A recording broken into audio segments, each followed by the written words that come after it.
Hi, this is Scott Midwest, your service tech, and today we're going to look at replacing a turbine in the Midwest Stylus Plus handpiece. We're going to use this replacement turbine kit from Densplice Verona Midwest. Has all our components in. Taking these parts out, this black part is the torque tool to remove and install the push button cap. There's a small O-ring insertion tool which is going to aid in reinstalling the suspension O-rings into the handpiece.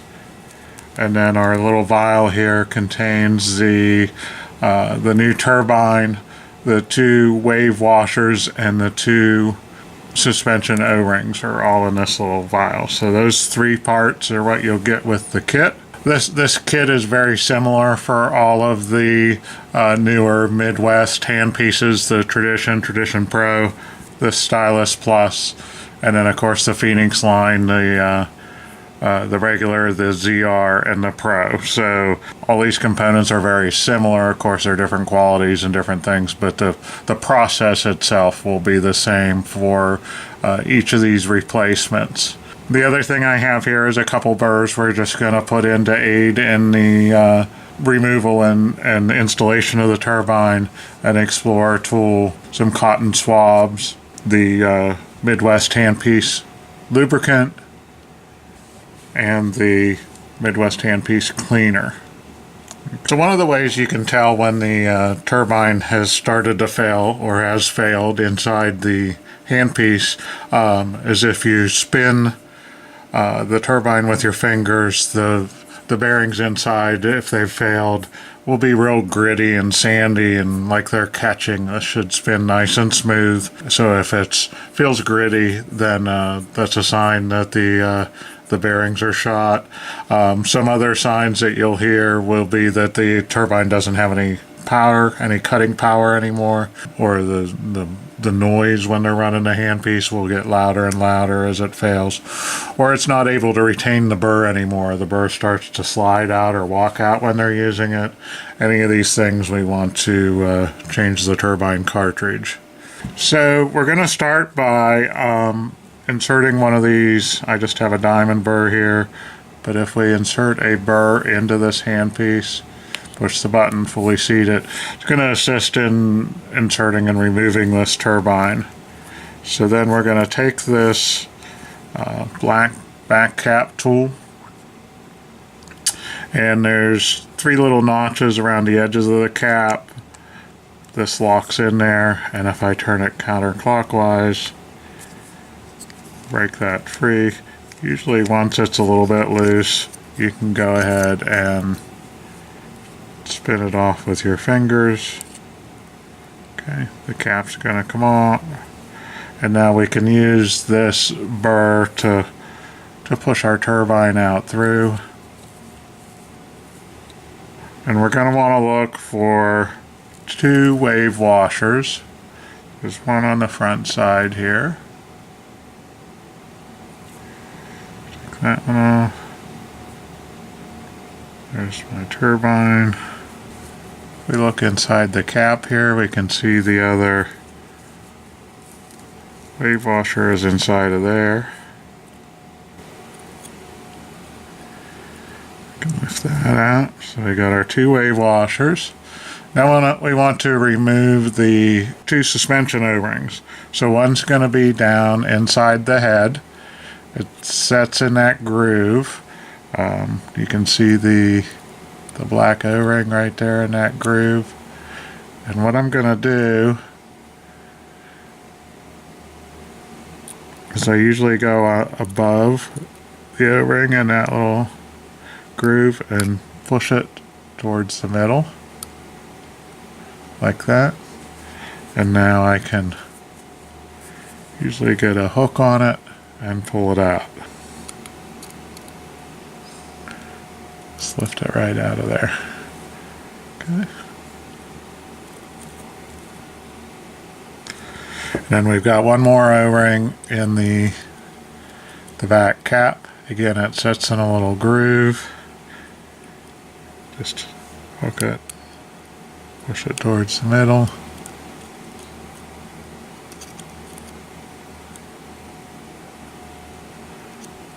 And lift it out.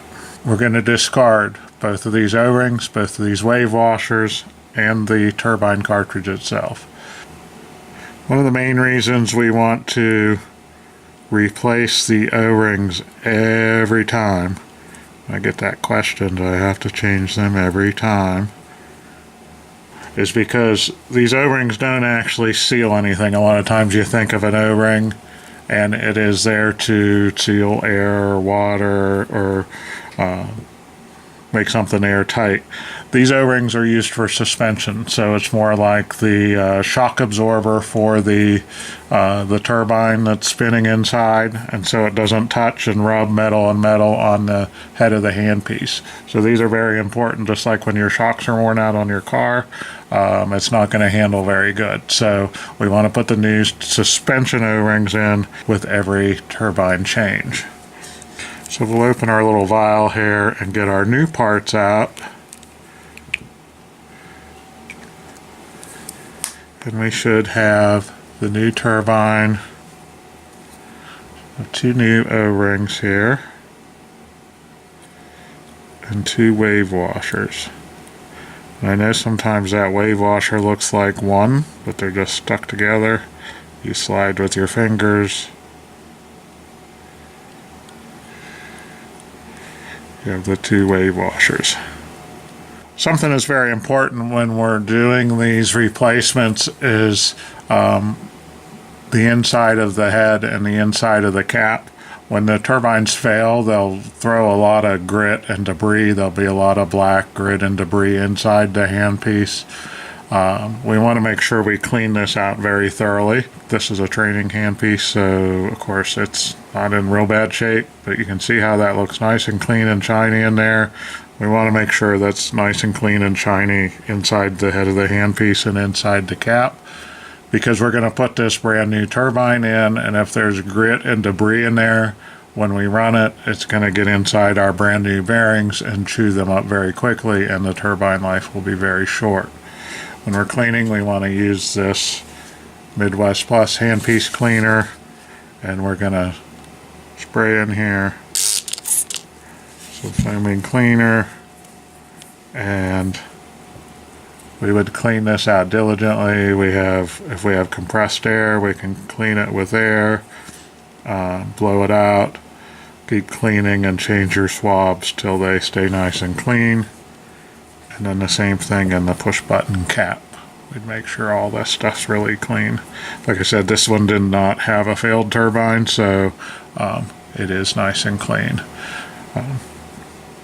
So once we have everything cleaned up, like I said, that's key to the performance of the new turbine. We're going to start reassembling things here. So I'm going to take this burr, and we want to put this into the new turbine because it's going to aid in the installation. So we just go ahead and put this in the burr tube, push down on a hard surface, and then push the burr the whole way down in, and it'll lock it in there for us. Kind of gives us a handle to work with this when we're doing the assembly. Let's install the O-ring and the wave washer into the cap. Okay, so we're going to use our Midwest Plus handpiece lubricant, and we want to put some of that on these O-rings. So we want to make sure when we're doing this assembly that the O-rings and everything slides together very easily, and we don't want an O-ring to get pinched or folded or twisted in there, so we want to make sure we can use lots of lubricant. This one goes in best just by pushing it in with your finger almost. So if you get it pushed in, and then you can use the probe. I like to use the back end of the stick even. The cotton swab we had just has a blunt end on the back side, and we're just gonna push it down into that groove all the way around. Okay, so we've got that in. Now we can take our wave washer. Sure, you just get one of them.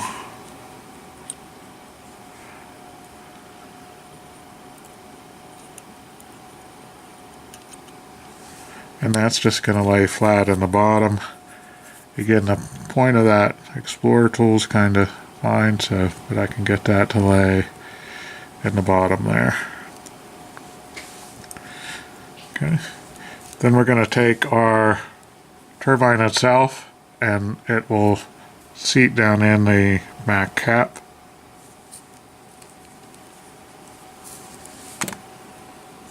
Just like that. It will slide in and out, so you kind of have to hold it together or it'll fall apart.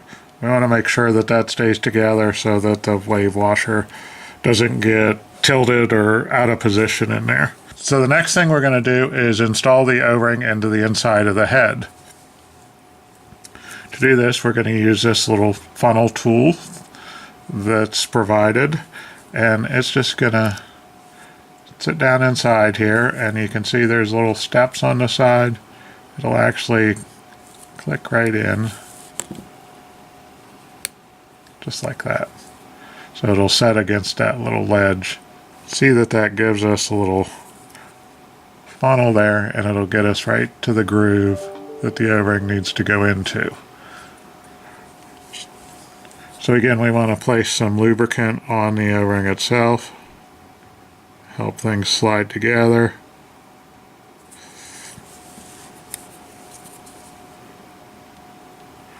Drop that O-ring into the funnel. And again, I'm just going to use the stick, the back end of my swab, and it's just going to push.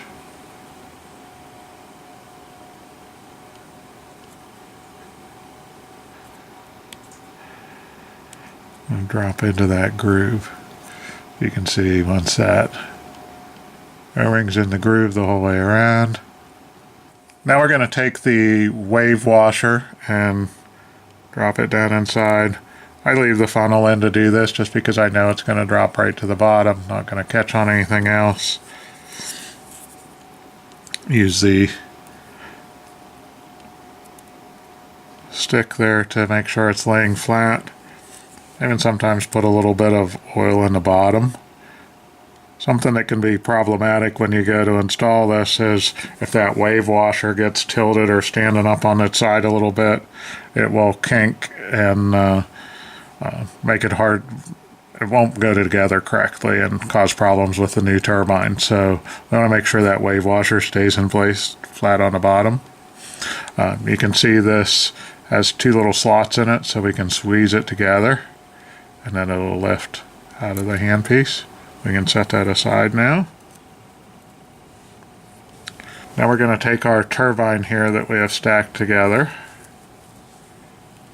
We need to keep that held together so that back cap and wave washer doesn't come off of there. Our wave washer is good in the bottom of this.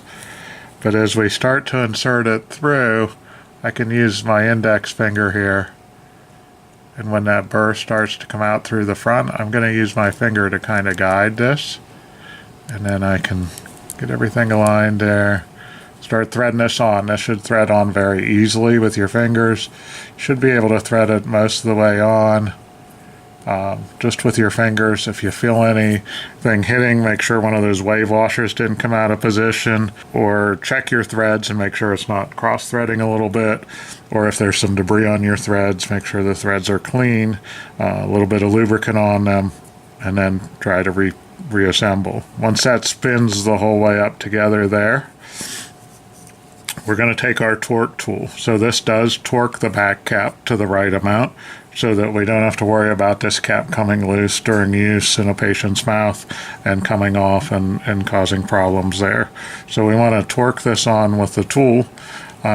It's going to attach to those three notches like we did before.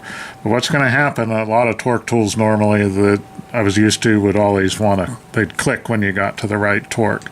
This one's just going to slip, and you'll notice that this inside part will stop moving, and the outside part will continue moving. So once we get to the right torque, I can go and it'll tighten it up. And now see how the outside's turning but the inside's not. So I know I'm torqued down to the correct amount. Set this aside. Take your burr and you can spin this with your fingers. Should feel nice and smooth. You shouldn't feel anything gritty, anything catching or clicking. If you have any of those problems, take it back apart. Something either got in there that shouldn't be in there, or one of the wave washers is hitting or in the way. Should feel nice and smooth. So then we would go ahead and run this through our automated handpiece station, or spray the back end with lubricant and cleaner, and then go ahead and run this on an air station or run it on the delivery unit to make sure it runs nice and quiet and smooth. And then of course we want to sterilize this before use on a patient. So that's our little task for today. That's the turbine replacement on the Midwest Stylus Plus. Thank you.